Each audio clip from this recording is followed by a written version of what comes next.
Hi, I'm R.M. Romero, the author of The Ghosts of Rose Hill, a YA novel in verse about aspiring violinist Ilana Lopez, a Jewish Latina, who goes to visit her aunt in the city of Prague one summer.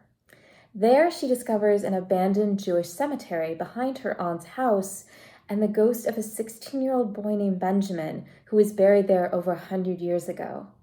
Alongside Benjamin, she explores her music, the enchanted city of Prague, and also discovers that some of the magic in the city is very dark. Because there's someone else, another creature, who is interested in Alana, and he'll stop at nothing in order to draw her in to his dark, dark world. This book was inspired by my work to maintain Jewish cemeteries in Eastern and Central Europe. I've been involved in a number of projects in Poland and Ukraine since 2016.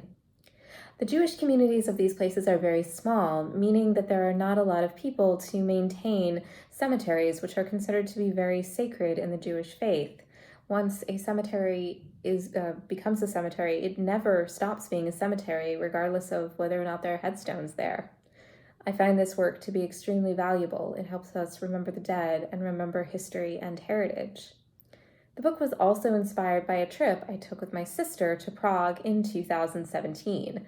I realized that there was a lot of enchantment to this city, and it really did feel like you could round the corner and encounter a fairy tale in real life.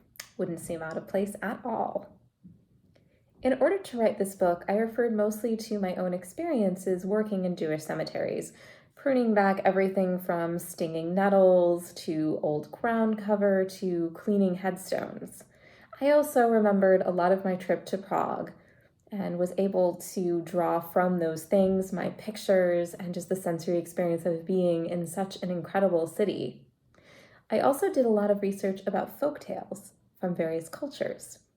Were they Czech folk tales, Jewish folk tales, or the other side of Ilana and my heritage, Cuban folk tales?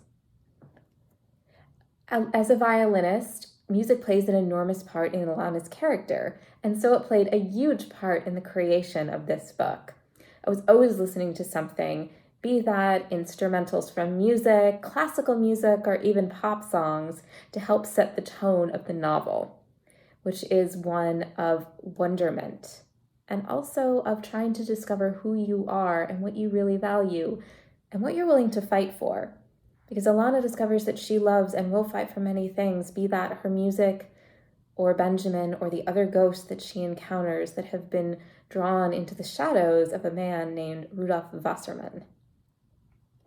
I am someone who follows my characters from place to place rather than plotting in advance. I find that the best stories are about people, the decisions they make, the various things that they love, and the mistakes that they make as well.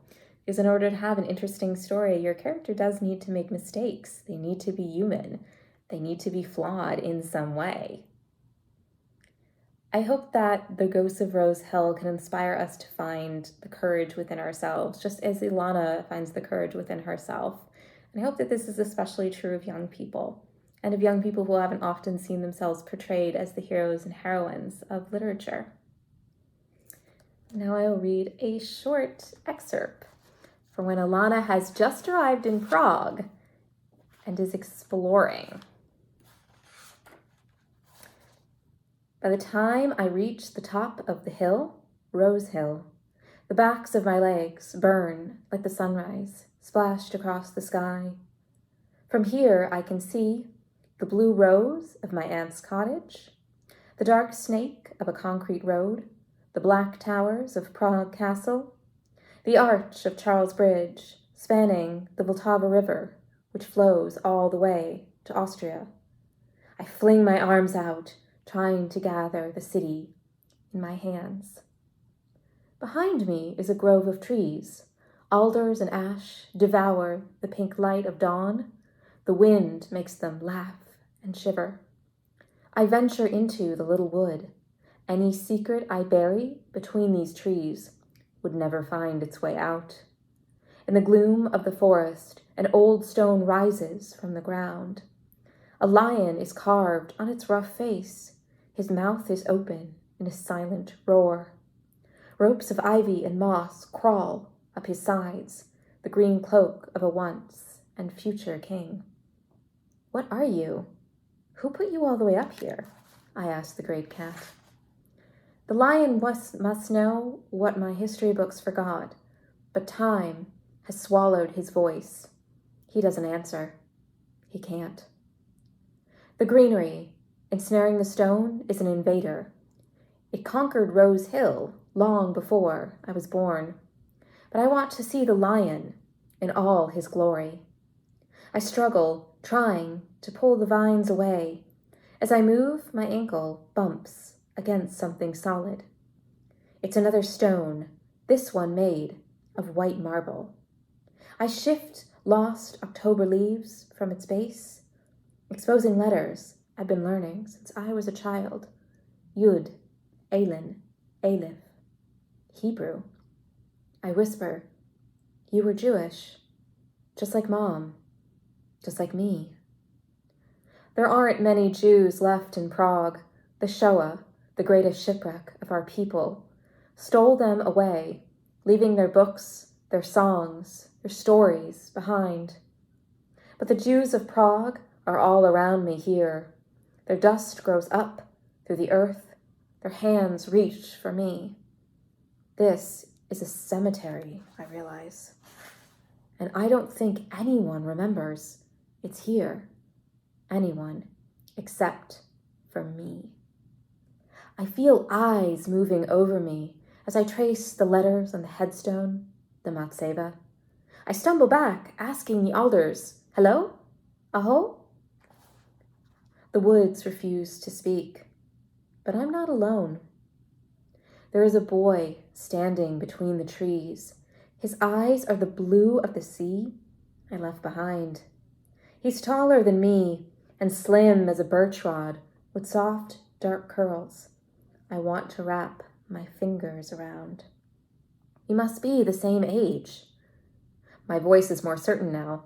My name is Alana. Do you live nearby? Do you know my Aunt Sophie? The boy pulls back like the tide. Now I wish I hadn't shouted. I take a step forward, but the boy is gone in a flicker of my lashes, leaving the shadows settling like crows in the space where he once stood. And if you'd like to find out more about this disappearing boy, you can find The Ghost of Rose Hill at the Boulder Bookstore or other indie bookstores. As a Boulder native, I grew up in the Boulder Bookstore, reading books and seeing some of my favorite authors there. So I'm very grateful and very honored that they asked me to make this video. I hope that you enjoy The Ghost of Rose Hill if you pick it up.